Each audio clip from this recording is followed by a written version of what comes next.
You are listening to Into a Dream, two friends in conversation about all things intuition and dreaming. Hi, I'm Peggy Sue Honeyman-Scott. I am a teacher, healer, speaker, and writer of all things intuitive. Hello, my name is Carr, and I'm a dreaming guide, a death doula, an author, and a psychic medium. Hi, Peggy Sue. Hi. Hi. You've got a lovely backdrop behind you. You're in Belize right now. I am in Belize. Yes, that's not actually Belize. That's a painting, but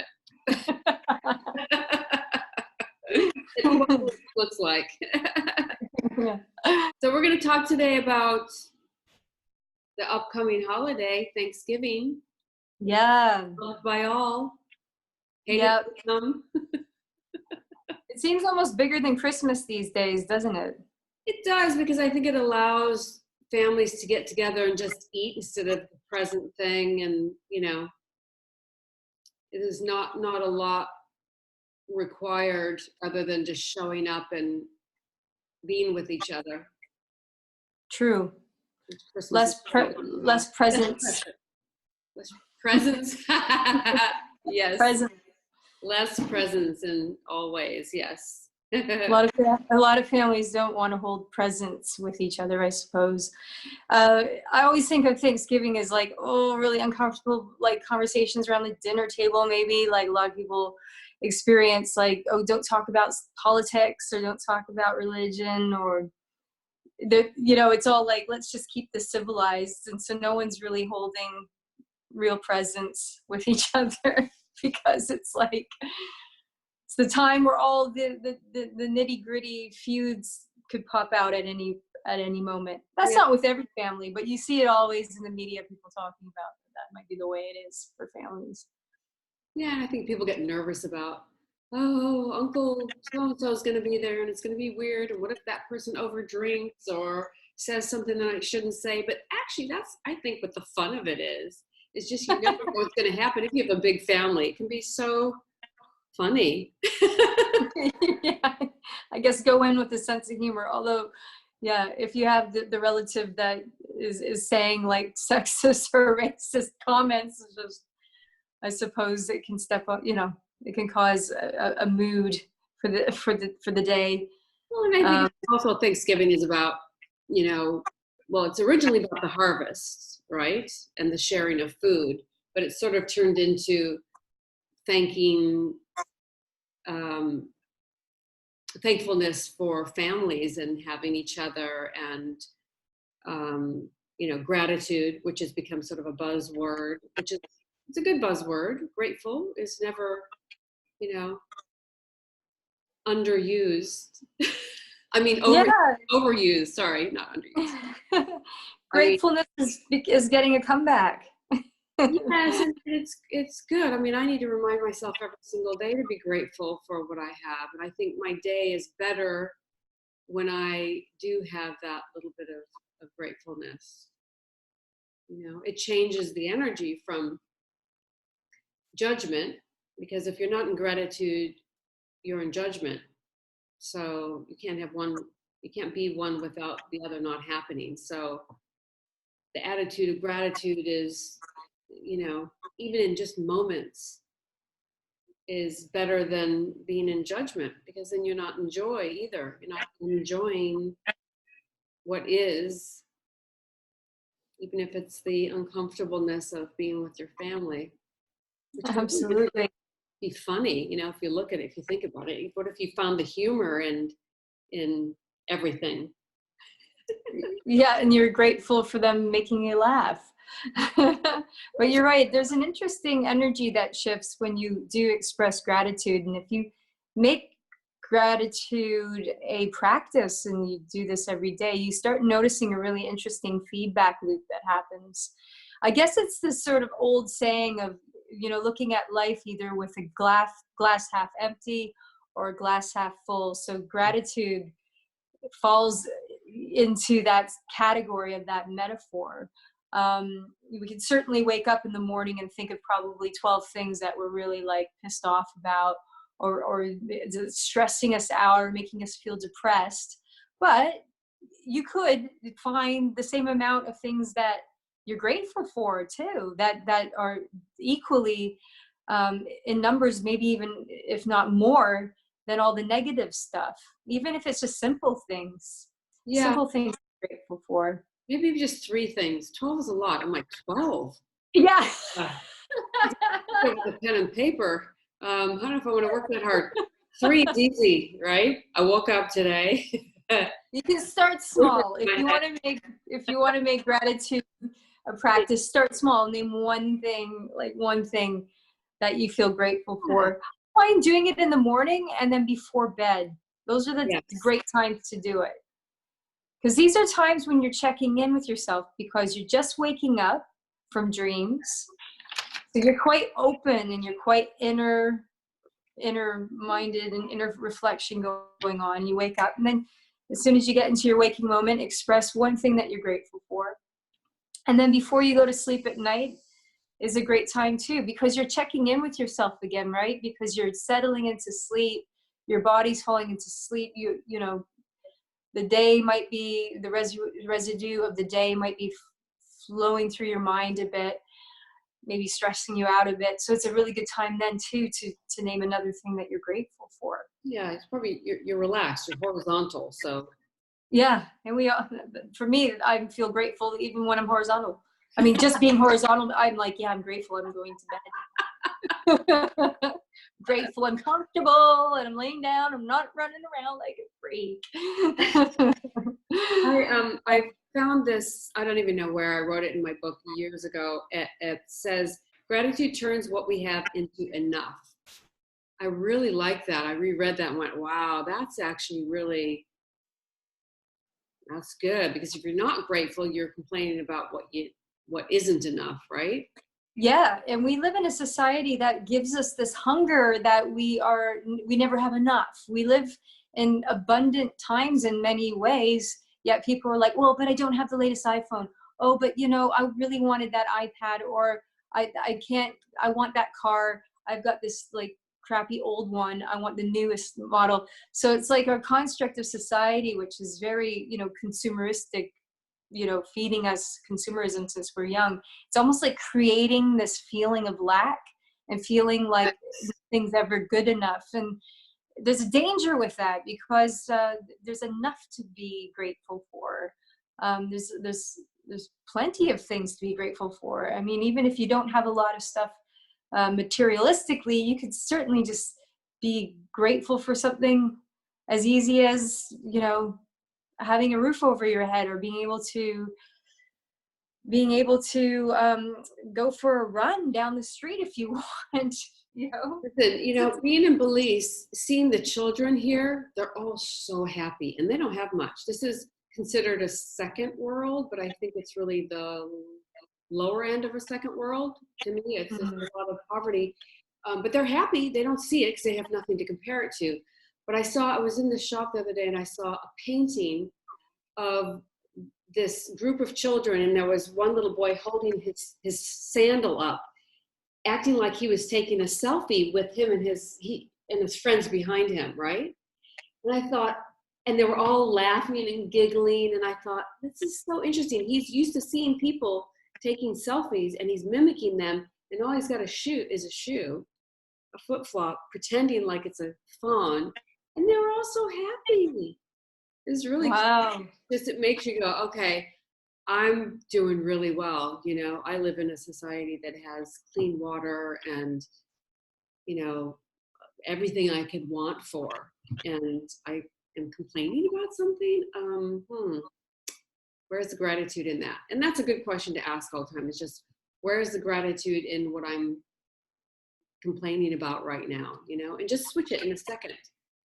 And that also brings you closer to your intuition. It probably helps you with your dreams, right? Yeah, absolutely. It's a state of reflection. And this is something that we've lost this connection, and we are often disconnected from the inner worlds, which are the inner worlds of intuition, the inner worlds of our dreaming.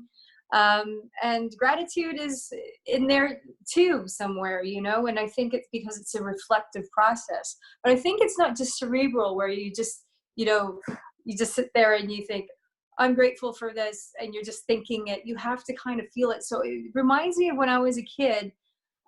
We would have family meals, and my parents would they would say grace, they would say it's a very American thing, but have gratitude for the food, for the food that was brought on the table and prepared. And we said it in a way, it's sort of you go through you can go through the motions, and do your grace, or you can kind of feel the energy into it. So there's a difference between it. So gratitude, it's sort of, it's both cerebral, and it's drawing upon a feeling, an emotion and an energy. So those two things combined, because you can easily go through the motions and just go, yeah, I'm grateful for this, and I'm so grateful for that, and just say it, but there's no catalyst of feelings or emotions or energy to kind of go behind it. And I think that's the key. It's the energy that you're putting out. And it's very heart chakra opening energy of gratitude, putting it out. And what you put out, it comes back, doesn't it? So that's what we're talking about. It almost brings abundance coming back in, but it's not just a thought process. I mean, it's one thing to have an intent, but you need to kind of work with the energy and the emotive body and the emotional and energy body to bring it in. It reminds me of one time, this was a long time ago, my daughter, she'll probably kill me for saying this, but she was with her boyfriend. I had just met him, and they were a little edgy with each other. So I remember we were in a restaurant in New York, and I just said, what do you love about her? And he said, oh, well, I love this and that and that. And then I said, what do you love about him? And it totally changed the energy, because it was the gratitude that they had for each other. And everything just went, it was really a lovely exercise, and that is when you say, I love this about that person, that's having great gratitude for them, right? It's the same thing. It's so true, Peggy Sue. You do notice the shift. Yeah, just even take, instead of the 3 things, if you just try one day doing it for 10 minutes, just constant gratitude for, like you said, listing. Oh my God, it really does make your day different.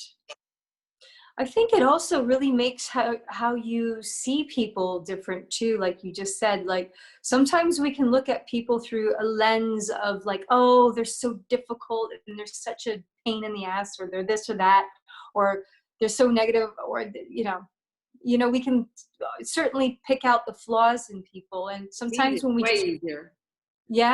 we focus on that, then our energy for that, we get this sort of this tense feedback loop. But if we're able to, even with people that you don't really like so much, able to just pick out one or a couple things that you're you know what, they're really loyal, they're a really loyal friend. And and this helps a lot, I think, with people who struggle a bit with gossiping. So some people are just constantly talking shit about others. And if you want to break that spell where you find yourself always with a group of people, same friends maybe, and you always end up chatting shit about a friend or gossiping about a friend, and you can feel it doesn't feel very good. So you can change that up by, saying, well, actually, I think this person they have this really good quality and that really good quality. I usually mess people up when you do that. It does mess them up, but yeah. And it kind of can diffuse, a negative gossiping session. But also it changes the energy. It shifts the energy up a bit. But, that's finding gratitude even in the most difficult, sticky kind of person. Yeah. You know what? We're all here doing the same thing. We're on this journey. And so it is our individual journey, and we're all just doing our best and trying to get through this with, something intact and with some joy. Yeah, yeah. We all fundamentally want to be happy, all of us. It's kind of the pursuit, the relentless pursuit. So much so that people go to great lengths at doing things to try to make themselves happy. And of course, all of these pursuits are often external pursuits and external measures where people think that there's something outside of themselves that will bring them contentment and happiness.